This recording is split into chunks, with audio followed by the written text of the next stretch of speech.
I've been told that I'm the moderator, so ask questions.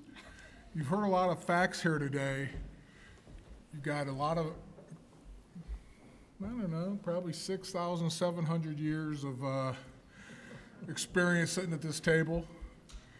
You have egos to match, so please, if anyone has questions from today's fact pattern, the things you heard at the table, we'd like to answer them more in depth. So at this point, we'll be entertaining questions from the floor. Please don't be afraid. Yeah, Pat? I had a question with regard to the drug testing issue. Sorry. I had a question with regard to the drug testing issue.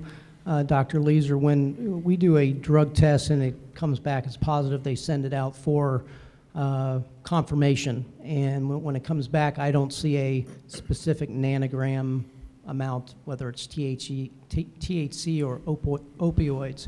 Is that something we have to request, or do we have to request that they test for a specific drug or look for something specific in order to get those specific data back when the test comes back?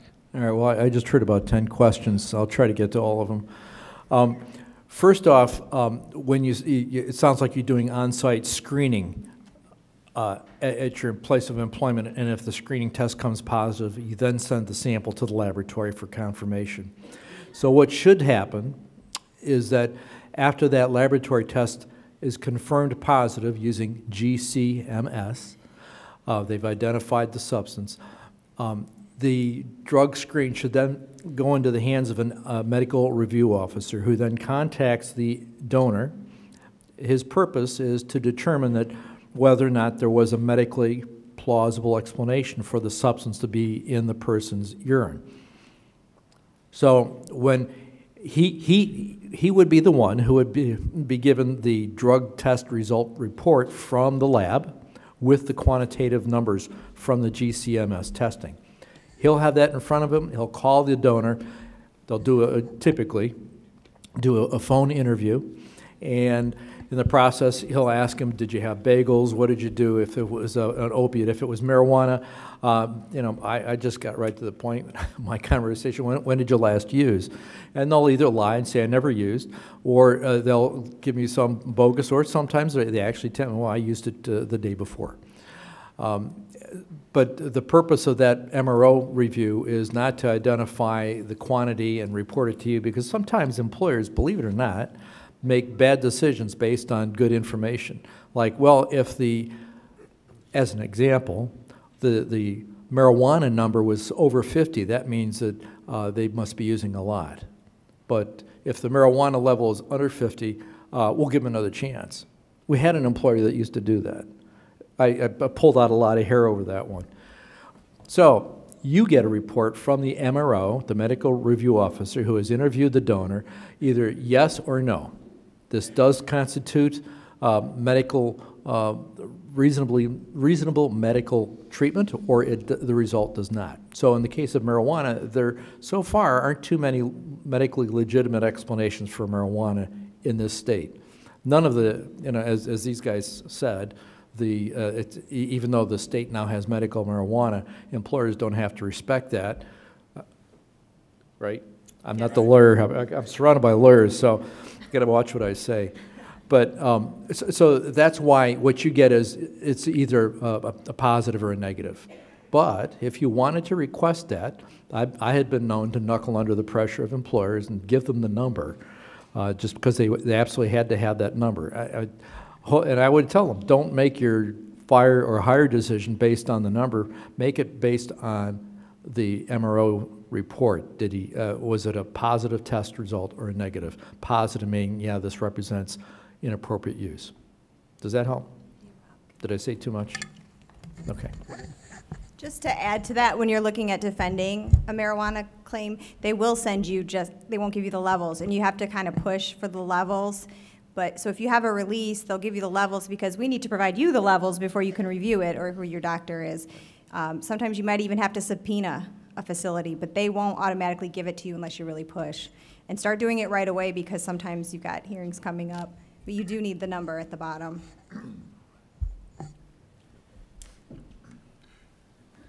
And when she says the word subpoena in the Industrial Commission, my skin crawls a little bit, because sometimes getting the Industrial Commission to subpoena anything is like pulling teeth.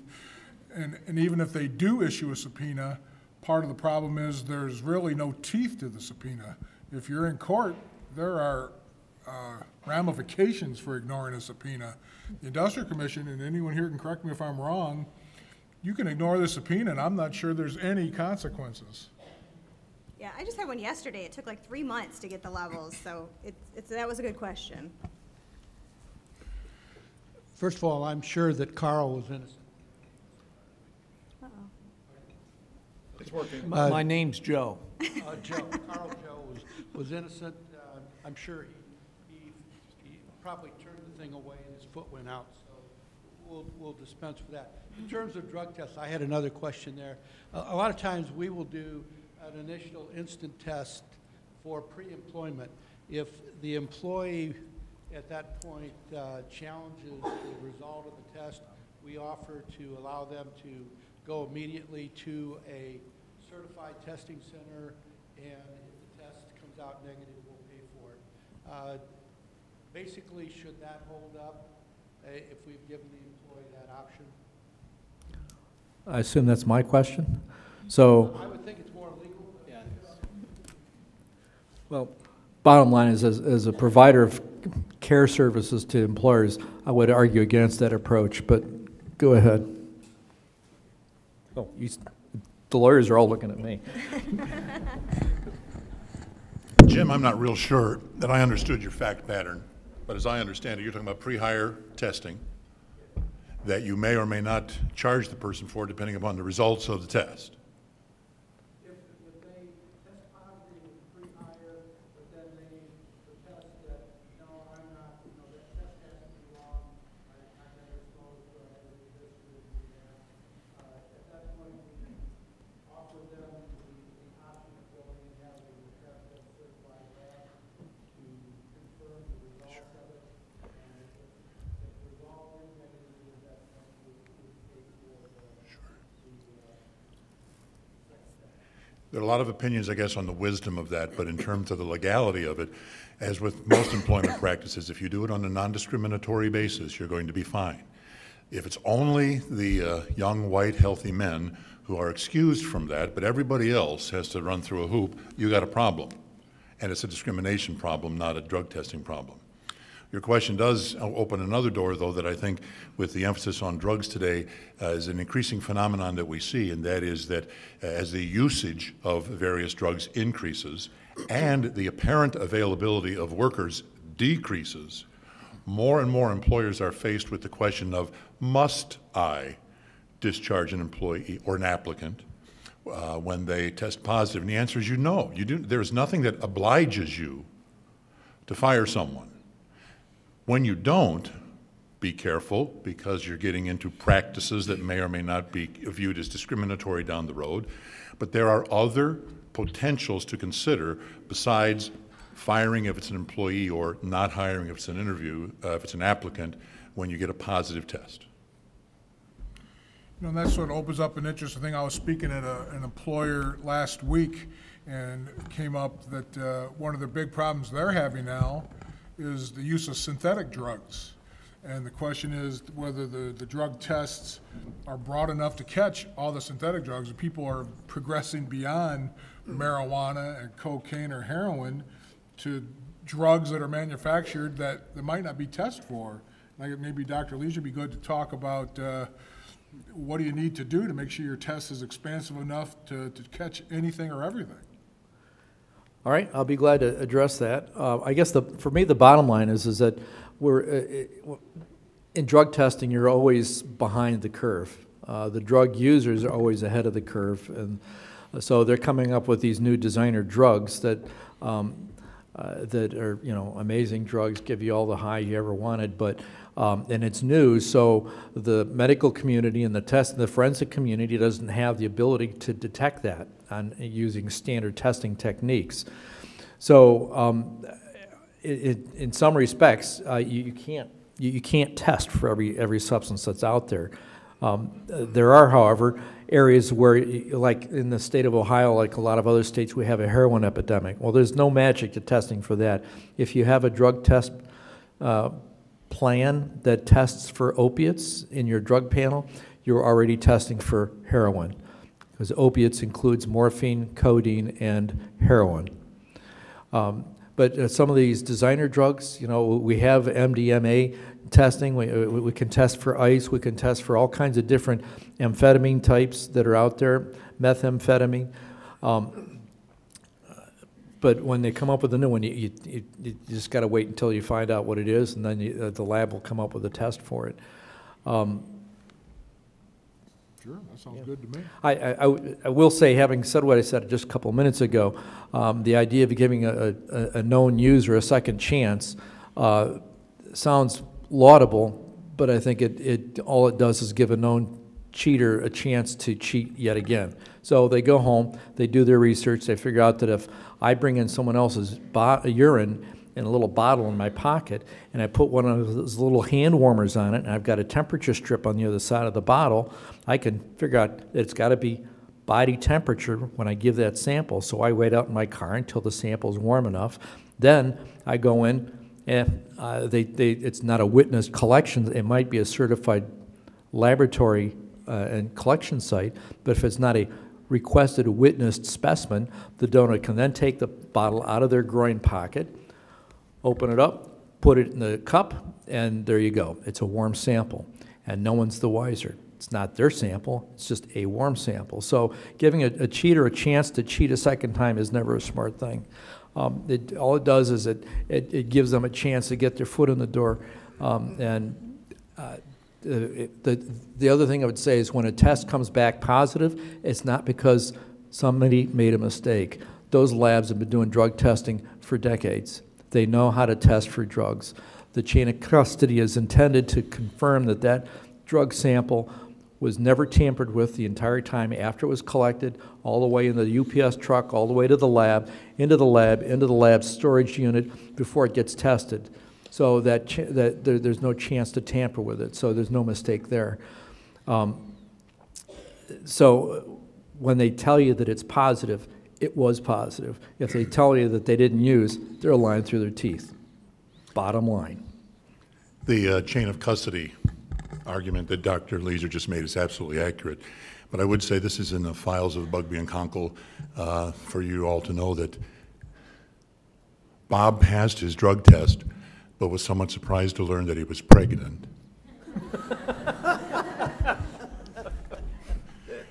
Be careful who you take a sample from.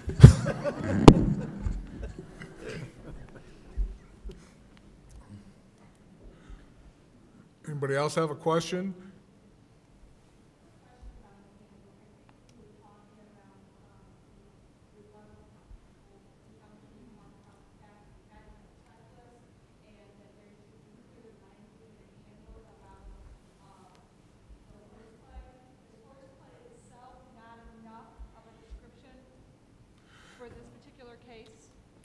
The question, if I understand right, is when you have a handbook and you're trying to put the language in the handbook, is the word horseplay good enough? Right. So careful what you say, because I've already told people it's not. Yeah, and I, For workers' comp or for employment law? for, Yeah, and I'm talking, when I was talking, it's from a workers' comp point of view. Horseplay is pretty broad. We use that all the time, and when people discuss it, you know, like the fact pattern we have here today, I think everyone agrees that's horseplay. They're kicking each other, drag racing. From a labor point of view, however, Fire them right away. well, but, No, from an go ahead. employment standpoint, horseplay is a reasonably well-understood phrase, and it can, especially when you put it in light of whatever your particular practices or history may have been. Now, assuming that this is the first time you've ever had horseplay, you must not have been in business very long, or you're just beginning to enforce it. But it's for employment law purposes, it's a sufficient term.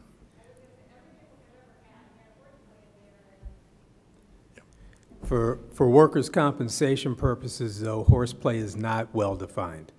And It's largely going to depend on the facts of each case. So the cases that have dealt with horseplay issues or conduct that is outside the course of employment is going to vary greatly from case to case, because the standard in workers' compensation on the allowance of an injury is whether it occurred in the course of and whether it arose out of employment.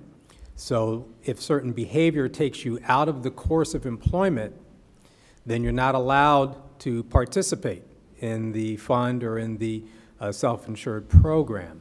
And what we do as practitioners is we will take a set of facts and we will carve them out in such a way that they create a horseplay situation. But an employee handbook that says horseplay is not tolerated, and you have somebody that, for example, is rocking a vending machine, does that fall under the definition of horseplay? That is a very, very wide open question. If somebody is not complying with the safety regulations or the manner in which you operate a tow motor, does that constitute horseplay? It may constitute horseplay if additional facts are present. So, for example, I had a claim involving a forklift in which a driver, we alleged that the driver was riding on the back of the tow motor, and that his riding on the back of the tow motor led to his eventual accident and injury. And the company had a policy against horseplay, but we had to establish, what he was allowed to do, whether he was in the place he was supposed to be when this occurred. We had evidence that he had mounted a forklift from behind to ride it, but not at the exact accident site.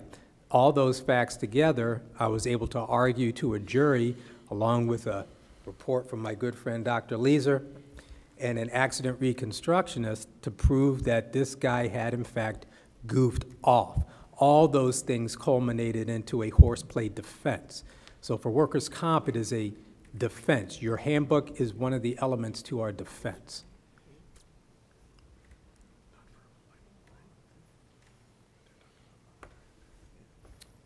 Next.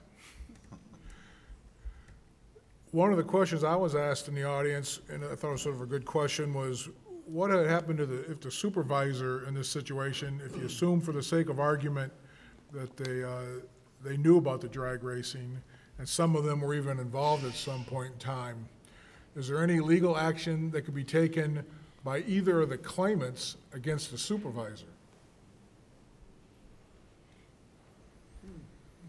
And the answer was? We'll discuss it during the panel section. Oh, isn't that yours? If you have an instance of horseplay, and I agree with Mark 100%. I mean, what's horseplay? It's just a generic term to convey the meaning that the activity is outside of the employment, that the employer has not required the activity, that the activity is not necessary for the employee to perform the job. With horseplay, and I think Ohio law is clear on this, if the employer acquiesces, in our case today, if the employer, through management personnel, knows that the employees are screwing around, whatever they may be doing, racing or running into one another on the forklifts, and the employer takes no disciplinary action, and it goes on for some period of time, the horseplay defense disappears in Ohio, at least under the workers' compensation law, because the acquiescence of the employer makes the horseplay defense somewhat disingenuous if you're representing the employer, especially if there was ample opportunity to stop it. So then you take it one step further. Suppose the management, through supervisors, actually engages in the activity outside of the employment of anyone, quite frankly, and someone's injured. I think Ohio is also pretty clear that the employee whose actions cause the injury, if in fact those actions are outside of the course of employment, is subject to liability in a civil action for damages caused to the co-employee. And that is regardless of whether the particular claim is compensable or not. So the courts look at the activity of the tortfeasor, the tort that causes the injury. If the activity of that employee falls outside of the course of employment, has nothing to do with the work being performed at the site, and it causes an injury to an employee, I believe the immunity to co-employees does not cover that situation, and that employee is liable. I mean, it's an unusual situation because we have co-employee immunity in this state, and as long as the injury occurs in the workplace and within the course, then not only the employer, the complying employer, but as well the employee, the co-employee who may be responsible for the injury, they're protected. But that's why these scenarios are so fact intensive. You know, what one person says in our situation, you have two witnesses who weren't brought to the hearing who say that the employer was acquiescing in this and actually doing it, and yet at the hearing table, that employer with a straight face said, no, he wasn't, and he completely denied it. So hopefully that answers your question.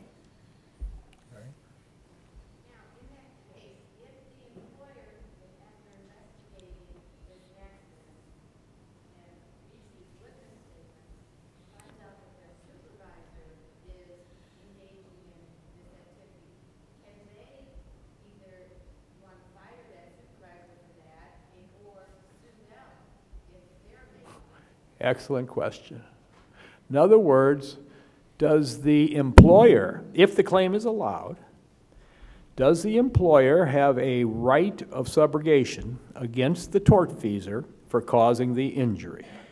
And with, just off the top of my head, and as I understand this area, I believe the employer would have a right to go against its supervisor to recoup the costs to the employer of an injury to a co-employee, yes. Now, whether you can collect anything, and that's all those are other issues, but the pure legal right, the cause of action under Ohio law exists. Whether it's practical, whether it makes sense, whether it'll produce any type of recovery, those are all other issues that would have to be examined. Diane, your question raises a bunch of issues that are pretty deep. If I understood your question right, you were talking about a supervisor somehow or other participating in an injury to one of the people that they supervise. Is that correct?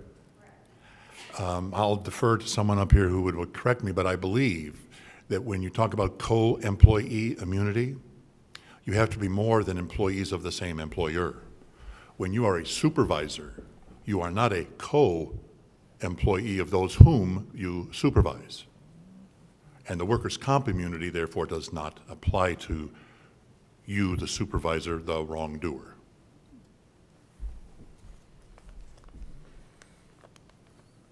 Any other questions? Carrie says Carrie's saying we're done, and I have reached a decision on Joe Wolverine's claim. This has really put everything into focus and has clarified all of the contrary testimony. And here's what I'm going to do. I'm going to issue an order, and I'm going to find that because Scarlett and Gray acquiesced in the horseplay, that horseplay is not a defense to this claim. I'm not done with the order yet. However, I think the evidence is overwhelming, despite Mr. Wolverine's testimony. I think the evidence is overwhelming that the proximate cause of the injury was being under the influence of drugs, and because of that, I will disallow the claim in total, and we don't need to get to all the other issues on substantial aggravation, temporary total, voluntary abandonment, because the claim is disallowed. You will receive an order, and Mr. Wolverine, you'll have 14 days to appeal. Go blue. Thank you.